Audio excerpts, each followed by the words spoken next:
menjelaskan negara berkembang Republik Demokratik Kongo dengan kondisi lapisan geosfer dan 10 konsep geografi pada negara Republik Demokratik Kongo. Republik Demokratik Kongo atau disebut juga dengan RDK adalah negara yang ada di Afrika Tengah yang termasuk dalam kategori negara berkembang. Kenapa negara berkembang? Karena indikator tingkat kemiskinannya yang sangat tinggi, sekitar 73% penduduknya hidup di bawah garis kemiskinan. Nah, penduduknya ini memiliki pendapatan pada ketergantungan sumber daya alam untuk diekspor. Nah, RDK juga memiliki luas wilayah 2,34 juta kilometer persegi. RDK ini adalah negara terbesar kedua di Afrika dengan populasi sekitar 100 juta jiwa. Ekonomi utamanya bergantung pada sektor pertambangan seperti tembaga, kobalt, berlian, dan ada juga pertanian dan kehutanan. Selanjutnya, saya akan menjelaskan masing-masing kondisi lapisan geosfer di negara Republik Demokratik Kongo. Nah, yang pertama ada lapisan atmosfer atau lapisan udara. Kondisi atmosfer pada negara Republik Demokratik Kongo ini didominasi oleh iklim tropis yang basah dengan curah hujan yang tinggi sekitar 1.500 sampai 2.000 mm per tahun di wilayah barat dan tengah.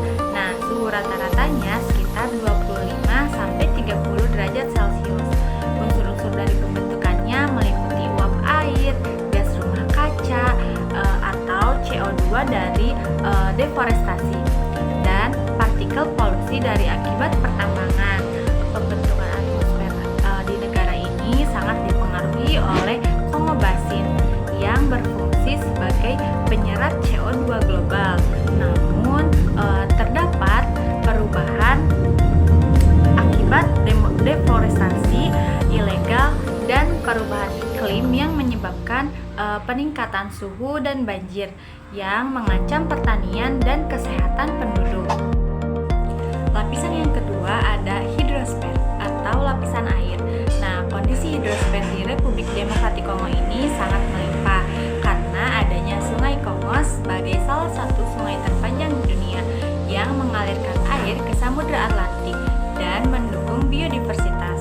Nah, unsur-unsur pembentukannya meliputi danau atau danau Tanganyika, sungai dan juga hutan lebat dan yang menyediakan air tawar. Pembentukan hidrosfer ini sangat penting untuk hidroelektrik seperti pembangkit ingat.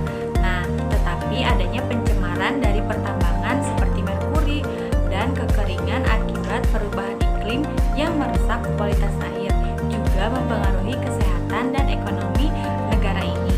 Negara Republik Demokratik Kongo ini memiliki beberapa perairan besar. Nah, yang pertama ada danau.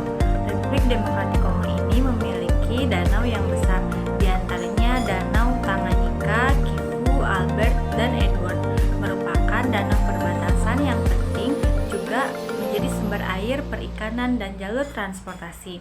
Ada juga Danau Maindombe, Tumba, dan Upemba memiliki peran penting secara ekologis dan lokal. Nah, yang kedua ada sungai. Sungai Kongo adalah sungai yang utama yang melintasi negara ini dan merupakan sungai terbesar kedua di Afrika. Nah, sungai ini juga sangat penting untuk transportasi, energi, dan ekonomi. Nah, yang ketiga ada selat. Namun di negara ini tidak memiliki selat. Nah, yang keempat ada pantai. Pantai pada negara Republik Demokratik Kongo ini yaitu memiliki garis pantai yang pendek sekitar 37 km. Nah, namun tetap memiliki akses kepada Samudra Atlantik melalui Pantai Muanda, pantai utama yang merupakan bagian dari garis pantai Atlantik, dan Pantai Banana. Nah, pantai ini juga penting untuk perdagangan maritim dan menjadi salah satu jalur laut internasional bagi negara Republik Demokratik Kongo. Yang ketiga ada litosfer atau lapisan kerak bumi. Nah, kondisi litosfer di Republik Demokratik Kongo ini mencakup pegunungan di wilayah timur seperti Gunung Nyiragongo yang masih aktif. Ada juga dataran rendah dan lapisan batuan lautan yang kaya akan mineral. Unsur-unsur pembentukannya meliputi tembaga tambang, kobalt, dan berlian di wilayah Katanga. Nah, serta formasi geologis yang rentan gempa. Pembentukan litosfer ini dipengaruhi oleh aktivitas tektonik, tetapi pertambangan berlian yang menyebabkan erosi, longsor, dan degradasi tanah yang memperburuk konflik sumber daya dan ketidakstabilan sosial. Yang keempat, ada biosfer atau lapisan kehidupan. Nah, kondisi biosfer di Republik Demokratik Kongo ini sangat kaya karena adanya Kongo Basin atau sebagai salah satu hutan hujan terbesar di dunia. Nah, Kongo Basin ini menampung keanekaragaman hayati seperti gorila, gajah, dan ribuan spesies tumbuhan. Nah, unsur-unsur pembentukannya meliputi flora dan fauna yang bergantung pada iklim basah. Pembentukan biosfer ini sangat penting untuk ekosistem global, tetapi adanya deforestasi akibat penambangan dan pertanian, serta perburuan ilegal mengancam spesies langka yang menyebabkan hilangnya habitat dan kontribusi terhadap perubahan iklim. Lalu yang kelima adalah lapisan antroposfer. Nah, lapisan ini meliputi seluruh wilayah pada negara Republik Demokratik Kongo. Seperti yang pertama ada aspek demografi. Nah, negara ini memiliki populasi sekitar 109 juta jiwa pada tahun 2024. Negara ini juga salah satu negara terpadat di Afrika. Mayoritas penduduknya berada di pedesaan dan memiliki etnis yang sangat beragam, sekitar 200 kelompok etnis. Yang kedua ada aspek ekonomi. Nah, negara ini memiliki PDB per kapita yaitu 537 US dollar pada tahun 2004. Nah, PDB ini terhitung sangat rendah. Ekonominya juga bergantung pada pertambangan seperti tembaga, kobalt, dan berlian. Nah, negara ini juga terdapat korupsi dan konflik yang sangat menghambat pertumbuhan negara, tingkat pengangguran yang tinggi, dan kemiskinan yang sangat meluas. Yang ketiga ada aspek sosial. Nah, pada negara ini terdapat masalah-masalah kesehatan seperti malaria, HIV atau AIDS, dan pendidikan yang sangat terbatas, terutama di daerah pedesaan. Adanya ketimpangan gender dan kekerasan yang berbasis gender. Nah, yang keempat ada aspek budaya. Negara Republik Demokratik Kongo ini menggunakan bahasa resmi Perancis. Nah, agamanya mayoritas Kristen. Budaya yang dipengaruhi oleh tradisi Afrika asli dengan memiliki tarian dan musik rumba Kongo yang sangat terkenal secara internasional. Dan juga ada seni pahat dari kayu dan logam. Nah, festival budayanya seperti Festival Amani di Goma. Lalu ada indikator kuantitatif pada negara Republik Demokratik Kongo. Yang pertama ada PDB per kapita yaitu 537 US dollar. Lalu ada usia harapan hidup yaitu 62 tahun. Nah, lalu ada populasi sejumlah 109 juta jiwa pada tahun 2024. Nah, lalu ada indeks korupsi senilai 23 poin pada tahun 2024. Nah, selanjutnya ada pertumbuhan penduduk sekitar 3,26% pada tahun 2023. Nah, angka kelahirannya yaitu 42,31 per 1000 penduduk pada tahun 2023. Angka kematiannya yaitu 48 kematian dari 1000 kelahiran hidup. Selanjutnya saya akan menjelaskan tentang 10 konsep geografi. Nah, yang pertama ada lokasi. Lokasi adalah posisi yang relatif. Nah, Republik Demokratik Kongo ini terletak di jalur ekuator Afrika Tengah, berbatasan langsung dengan 9 negara seperti Angola dan Uganda, dan memiliki akses ke Samudra Atlantik melalui Sungai Kongo. Lokasi yang strategis memberikan potensi untuk perdagangan internasional seperti ekspor mineral.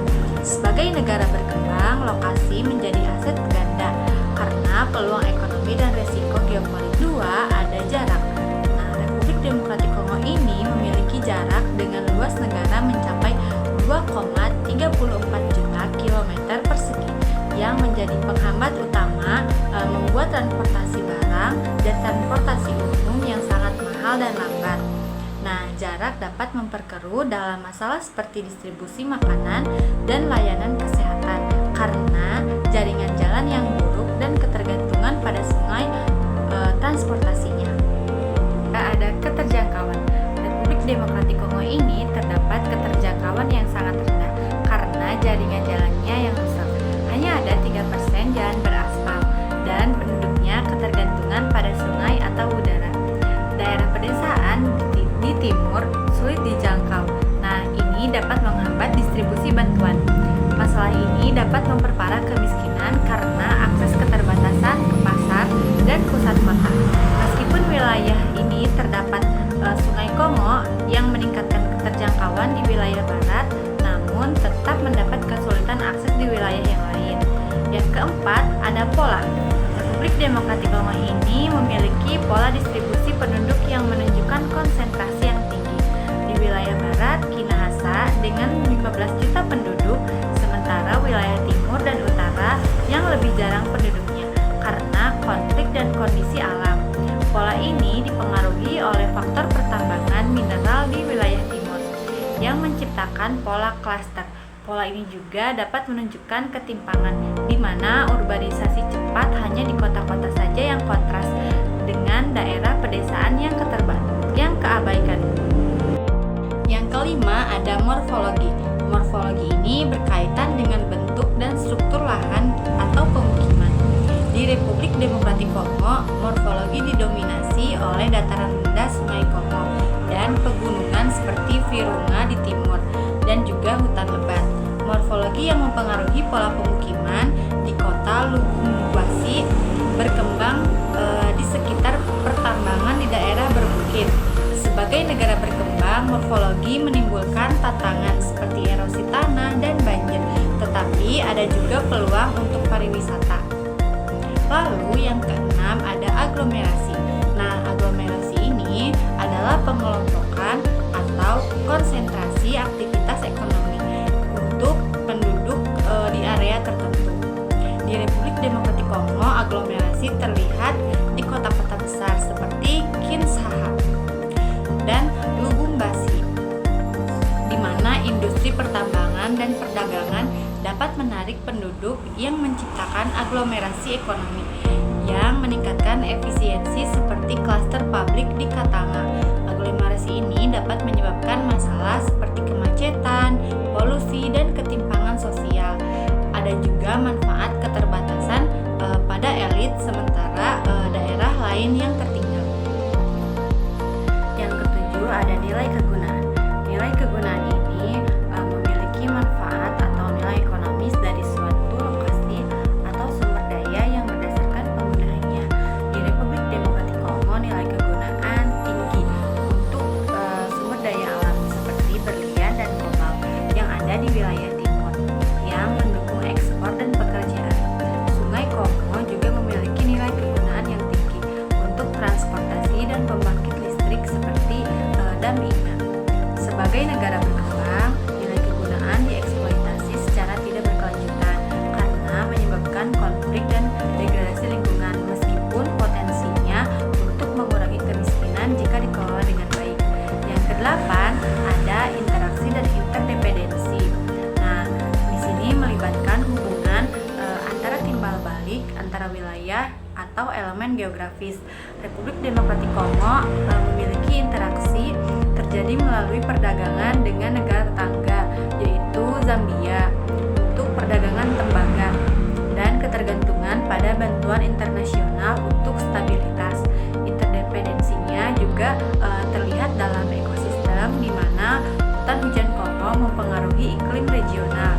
Sebagai negara berkembang, interaksi ini menciptakan peluang ekonomi, tetapi juga memiliki resiko seperti konflik yang melibatkan kelompok bersenjata dari Uganda yang mempengaruhi stabilitas internal. Yang kesembilan, ada diferensiasi areal, di mana diferensiasi areal ini merupakan perbedaan karakteristik antar wilayah dalam suatu negara. Nah, di negara Republik Demokratik Kongo, diferensiasi areal ini sangat jelas karena antar wilayah barat yang lebih urban dan makmur seperti Kinshasa dengan wilayah timur yang miskin dan konflik seperti Kivu karena pertambangan